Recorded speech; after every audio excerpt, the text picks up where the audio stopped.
Our retired Captain Omar Aliyu joins us now to weigh in on this matter. Thank you for coming on this morning. Good morning. Well, the thing about this is when it comes to religion, things like this, it's always a little tricky. Now, the Kaduna State Police Command has said that they've been proscribed, and so you could understand some part of the police command's thinking in Kaduna. We've heard and read the comments of Kano State Police Command about what happened, to have an idea, a window into their thinking.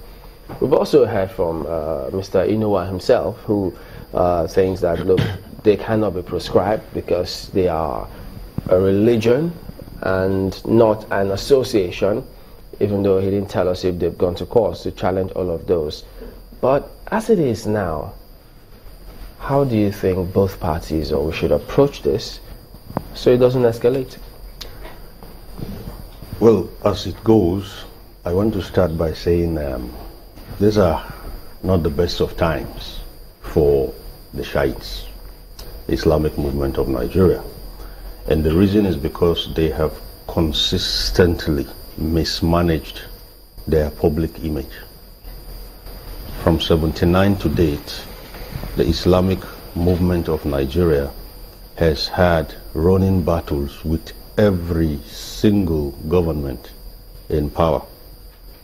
So if you were to profile them, the first word that will most likely come to your mind is troublemakers. That's one aspect of it. Next is society. Society, owing to this repetitive trend, subconsciously believes anything Shiite is to trouble, as trouble is to Shiite. So it's psychosocial now. Then government and law enforcement. Government and law enforcement always bite this bait. The movement, excuse me, the movement throws. Which bait is that? That bait is simply they maintain visibility through controversy. Yes. So are they playing into their hands now? Exactly. Do a chronology of the Islamic movement of Nigeria and you will see that somewhere along the line, okay, they negate their own stand, then law enforcement gives them cause to forget that which they actually started and clasp those aspects of fundamental human rights violations and what have you as the issue. Let me give you an example that is cogent. Here is someone who says, look, I'm not Nigeria. I don't recognize any government in Nigeria. That's okay. But then there's a problem when you go and take up a road that was built on the tax of people who recognize a government and you insist you have to have that road. That makes you a troublemaker. What about when you say you're not a Nigerian and you say you belong to the movement, and when it's time for politics, the politicians, they court your friendship, they seek your support because you have the numbers? Yes, indeed. Let me tell you how it works. Most of these movements are actually sponsored, scripted, and financed by profiteers. Profiteers. People who exploit the status quo for their own interests. It could be economic, it could be political, it could be social. What we are trying to say here is this.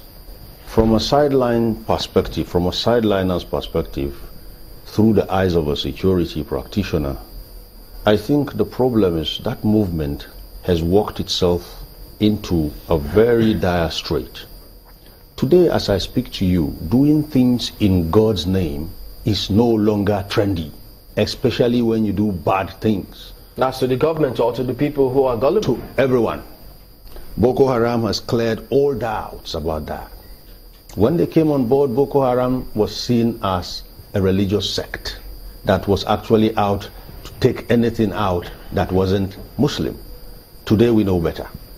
So the idea of cloaking things, actions, antisocial behaviors in God's name is fast petering out. It's urban. That era is leaving us gradually. You said that while you started, how they've been known as troublemakers, and many will wonder, how is it then that they're able to just keep themselves out there. You say controversy. And let me follow up on the last question. And let's take a look at this, because many will think that part of the thing also ebbing them on. If you look at this picture now, for instance, this was before the elections, and that's the governor of Kaduna State. Okay. And then let's flip to the next one and also see, because when you see this kind of images, there will be questions in your mind concerning... Chamberlain, sorry, one of the key things here is that perhaps we should also let Umar Ali know what happened with Mohammed Yusuf. Don't forget, when he was extrajudicially killed, there was also a commissioner who was with him, a commissioner who was serving in the government. Yes. And the gist then was that he was close to the government. So that's what we're asking. If you say you're not a Nigerian or you don't believe in democracy, but when it's time for elections, we see politicians... Yeah, because I have a doesn't that database. encourage them? I have a database of pictures, Mohammed Yusuf, with virtually the two major religious leaders in this country of repute, when the going was good. That's why I said a good number of the sponsors, script writers, and That's him again. Exactly. As the president. Exactly. Are what? Profiteers. People will exploit that which will benefit them. They will tend more towards that side of the bread which is buttered. But then, who is the ultimate loser? Is that man who leads himself on the roads and gets into altercations with law enforcement. Now, where is the problem with law enforcement? Law enforcement seems to always take that bait. Okay, let me tell you something. I can give you a forecast of Islamic movement of Nigeria events from January to December. I have it. There are virtually particular days in the air, just like the Arba'in.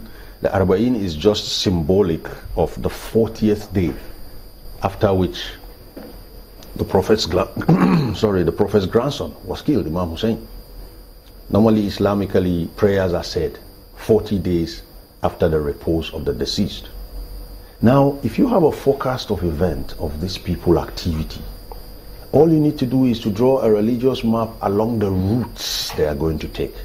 And it's not in every of those routes and destinations that you have a Shiite preponderance. So if they get to enclaves, if they get to enclaves that are not Shiite heavy, if I could put it that way, then you risk having altercations. Because if you could also, pardon me to button, if you could also look at the trend, how security has responded to them over time, in that same forecast as well. Last year, there were instructions that the police kind of stay away, because if they had gone in, there was always, there could be clashes which could have led to some death. And so some wonder, so if they knew that and they avoided it last year, why they're moving this year? Now, that's one side of the coin, the police and the security forecast. There is an underside of the coin. These people are not popular even in Zaria, nor are they in Kano, nor are they in Kaduna. So if the police stay away and they still put that procession march on the road, what chances, or there are high chances that the other factions will either provoke them or they will provoke them. So that's the thing. We don't expect them to be popular with the other factions. They'll be popular among their own factions. Among their own so factions. If their own factions are not a majority in Kaduna and Kano, they can't be popular. Exactly, they can be popular. And the fact that they have been so mired in controversy since 1979 leverages on the unpopularity. Flip to the other side. Okay. Take a look at government's response to this over time. Now, is government not giving them something to hold on to? If the member has been incarcerated without being charged to court, that's part of the bait. That's part of the bait. You see, I tell you something, Chamberlain. I cannot beat you, stop you from reporting me, and stop you from crime. Isn't it? Now, you have to understand something about society generally. Socially, people will tend to empathize with the lesser or the weaker party in any controversy. Even law recognizes it, that where there is a dispute, the law will tend more towards the weaker than the stronger. And these people know these things and they exploit them fully. What I'm trying to say here with law enforcement is, law enforcement has to actually look into these people properly and stay one thought, one mind, and one step ahead of the trend. If you degenerate to coming to their level to engage in slugouts and fisticuffs, then you are virtually the same with them. No pun intended in this question, but isn't law enforcement usually pandering to the whims and caprices of political leadership? Do they have that window to also strategize and go by them themselves? I could say yes and no.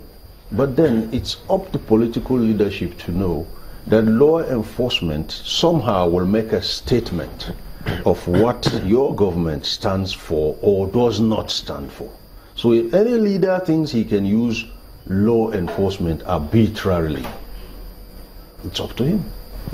Let's get Abuja in on this. Mark? Well, talking about law enforcement.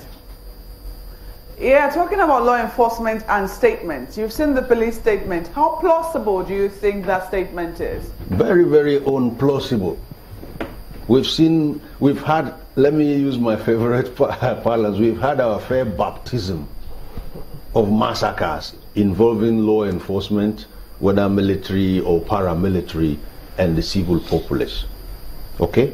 If we are people who believe in continuous improvement, if we are continuous improvement prone, there are already enough lessons past that we could draw from and hone out better ways of handling this kind of people. I told you it's very simple. It's about staying one step, one mind, and one thought ahead. And so you preempt. Preemption simply means I can make you do what I want you to do, provided I know enough about you. But the police has not been doing that. I have not been seeing it. We tend to react rather than respond.